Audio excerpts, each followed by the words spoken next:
I was able to meet Rudy, Julio, and I was able to talk with him without her present with one detective for an hour and 15 minutes. And he shared horrific details of what happened to him. And he told us the truth about where he's been, what's been going on, where he's been hid out at, the things his mother did. And he kept saying, I don't want her to go to prison. I don't want her to go to prison.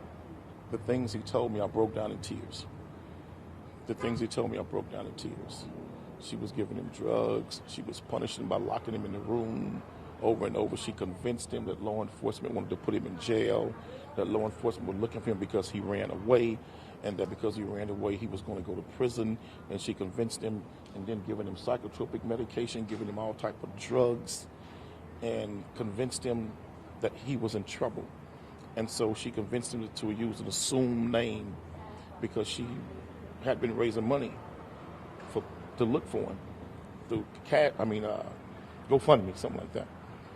And she had a financial incentive not to have him found and reveal who he is.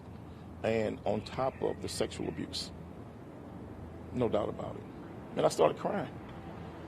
I couldn't believe it. I tried to hold back my tears to be strong for him because I didn't want him to see that. I just started crying. No mother.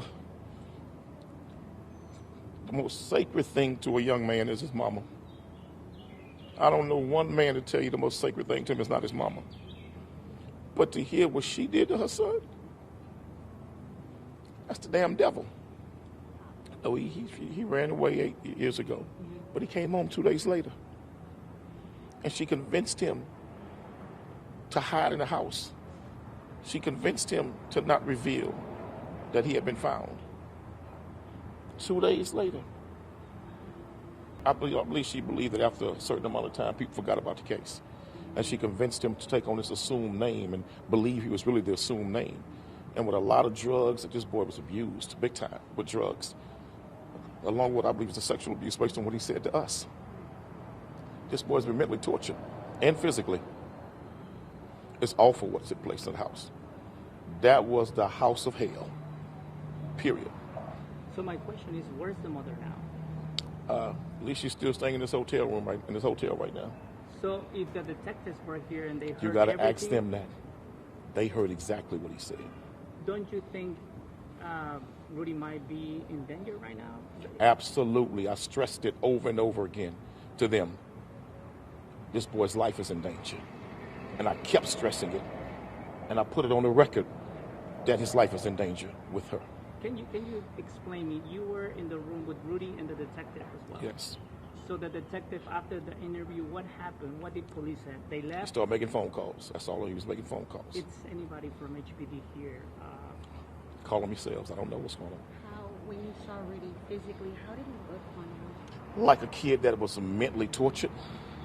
Like a kid that had been psychologically just traumatized and tortured.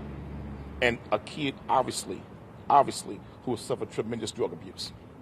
Physically, did you see signs? What did you see? Oh, I saw the scars, yes.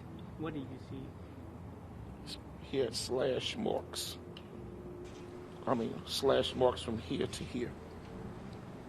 These, like razor cut marks. He had scars all over his forearms. Scars all over top of his body. It was ridiculous.